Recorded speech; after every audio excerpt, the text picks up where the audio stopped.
Alhamdulillah Alhamdulillahi Rabbil Alamin. Nashhadu an la ilaha illallah wa nashhadu anna Muhammadar Rasulullah.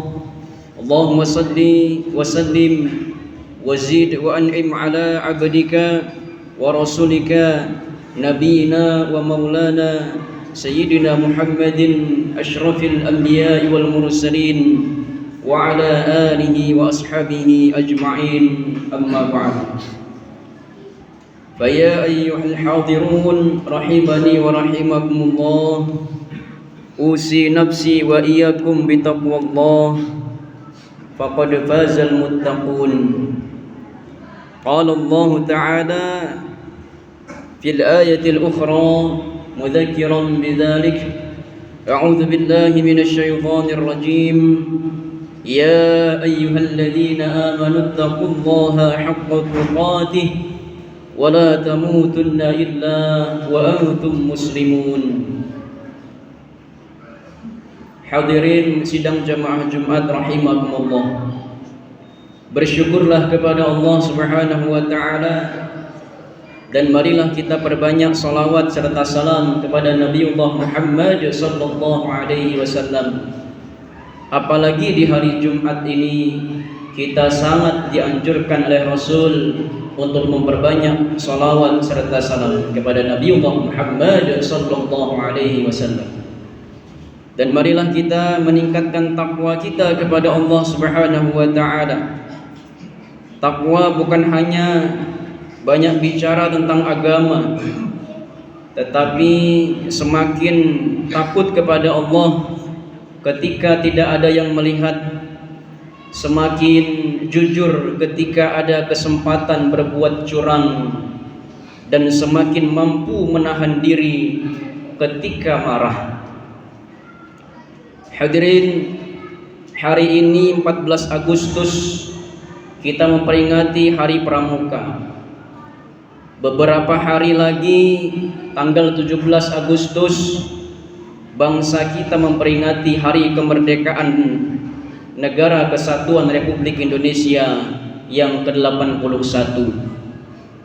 Kita boleh memasang bendera, kita boleh mengikuti upacara, kita boleh mengadakan perlombaan selama tidak mengumbar aurat, tidak melakukan yang dilarang syariat. Itu semua baik. Tetapi ada satu pertanyaan yang lebih penting. Setelah 81 tahun Indonesia merdeka, apakah kita sudah benar-benar merdeka sebagai manusia?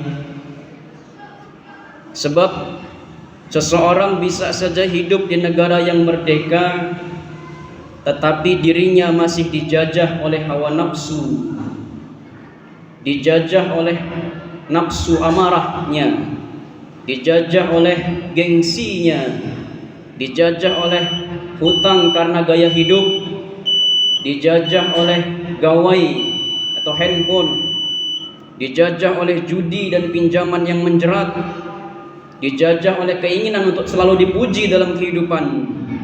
Bahkan ada yang dijajah oleh kebencian kepada tetangganya sendiri. Allah Ta'ala berfirman, a'udzu billahi minasyaitonir rajim, qad aflaha man zakkaha wa qad khaba man dassaha. Sungguh beruntung orang yang menyucikan jiwanya, dan sungguh rugi yang mengotorinya. Quran surat Asy-Syams ayat 9 sampai 10. Hadirin rahimakumullah, Nabi Muhammad sallallahu alaihi wasallam tidak hanya mengajarkan dengan kata-kata. Beliau memberikan contoh ketika Aisyah radhiyallahu taala anha ditanya tentang akhlak Rasulullah sallallahu alaihi wasallam. Maka beliau menjawab, kana khuluquhul Qur'an. Akhlak beliau adalah Al-Qur'an. Maka dari itu Al-Qur'an bukan hanya untuk kita baca. Kalau Al-Qur'an ada firman Allah menyuruh kita jujur, jadilah orang jujur.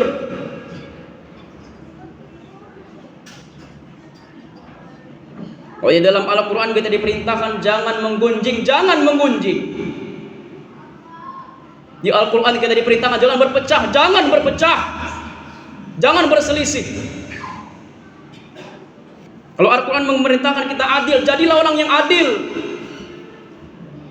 Jangan hanya kita mahir membacanya, tapi kita langgar aturannya. Kita bekerja di perusahaan, bekerja di lembaga, ada aturannya, kita patuhi. Tapi kenapa ketika aturan itu dari Allah Subhanahu wa ta'ala kita sering melanggar?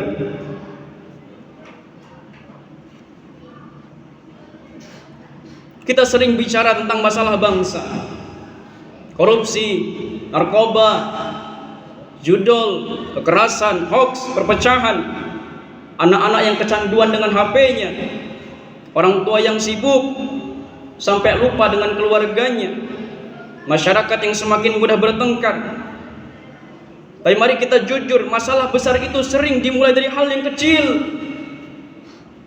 Masalah korupsi dimulai dari membiasakan mengambil sesuatu yang bukan haknya, sekalipun hanya sendal sekalipun.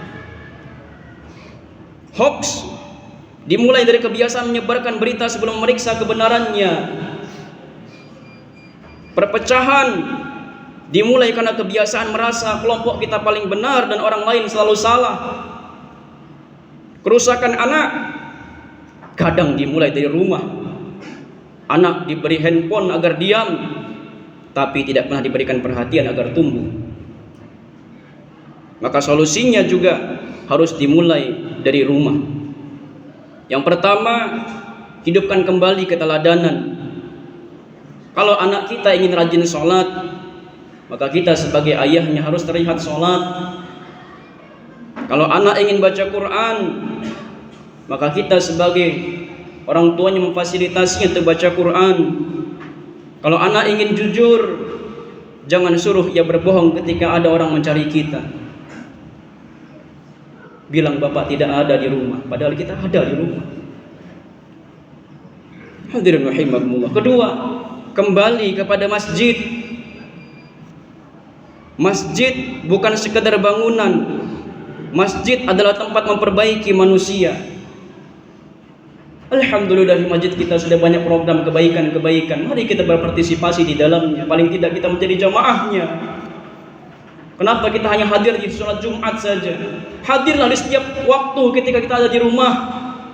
Hadirlah di masjid dekat-dekat rumah kita, yang terdekat dengan kantor-kantor kita, agar hati kita selalu terpaut dengan masjid. Karena salah satu orang dinaungi oleh Allah adalah orang yang terpaut dengan masjid hatinya. Yang ketiga, jangan hanya mengeluh tentang anak muda, tapi dampingi mereka. Hari Pramuka mengingatkan kita tentang kedisiplinan, kemandirian, kerjasama, keberanian dan kepedulian. Nilai-nilai itu sebenarnya sangat dekat dengan ajaran Islam. Nabi tidak mendidik generasi muda dengan hanya mengatakan kalian adalah masa depan bangsa. Tidak. Beliau memberi mereka kepercayaan dan tanggung jawab. Usamah bin Zaid, seorang pemuda, dipercaya memimpin pasukan ketika usianya masih sangat muda. Ali bin Abi Thalib tumbuh dalam lingkungan pendidikan Rasulullah. Ibnu Abbas radhiyallahu taala anhuma masih muda, tapi selalu didoakan oleh Nabi agar diberi pemahaman agama.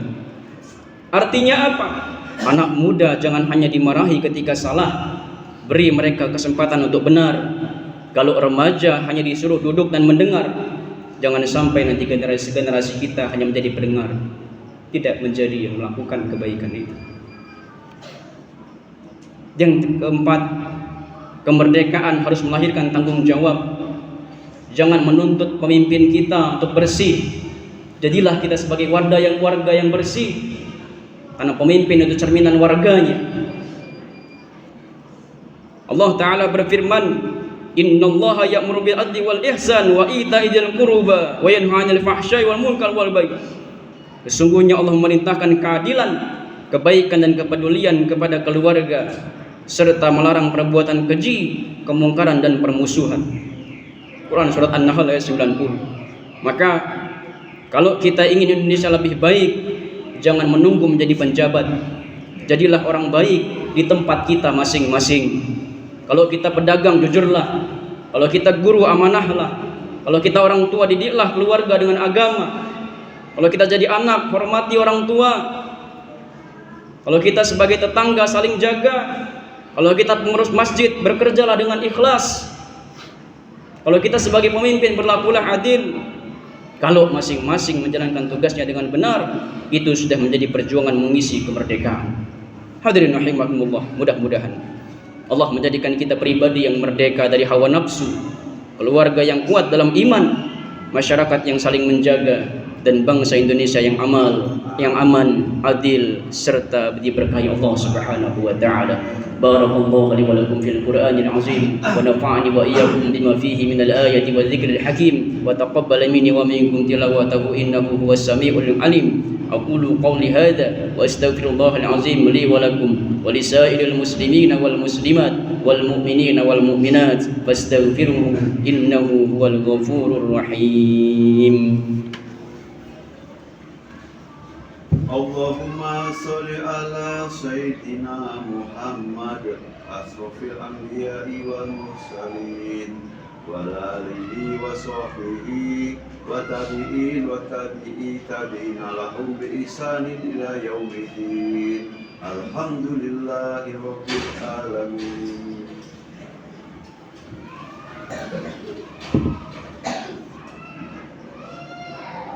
الحمد لله الذي أمرنا بالاتحاد والاعتصام بحبل الله المتين. نشهد أن لا إله إلا الله إياه نعبد وإياه نستعين ونشهد أن محمدا عبده ورسوله المبعوث رحمة للعالمين. اللهم صل وسلم على رسولك محمد وعلى آله وأصحابه أجمعين. فيا عباد الله اتقوا الله ما استطعتم وسارعوا إلى مغفرة رب الغفور الرحيم. إن الله وملائكته يصلون على النبي يا أيها الذين آمنوا صلوا عليه وسلموا تسليما. اللهم صل وسلم وبارك على محمد وعلى آل محمد كما صليت وسلمت وباركت على إبراهيم وعلى آل إبراهيم إنك حميد مجيد. اللهم اغفر للمسلمين والمسلمات والمؤمنين والمؤمنات الأحياء منهم والأموات إنك سميع قريب مجيب دعوات فيا قاضي الحاجة ربنا افتح بيننا وبين قومنا بالحق وأنت خير الفاتحين. اللهم افتح لنا أبواب الخير وأبواب النعمة وأبواب السلامة في الدين والدنيا والآخرة وأبواب الرزق حلالا طيبا مباركا كثيرا وأبواب الجنة برحمتك يا أرحم الراحمين. اللهم احفظ إندونيسيا واجعلها بلدا آمنا وبلدا طيبا وافتح عليها أبواب الخير والبركة برحمتك يا أرحم الراحمين. ربنا آتنا في الدنيا حسنة وفي الآخرة حسنة وقنا عذاب النار والحمد لله رب العالمين.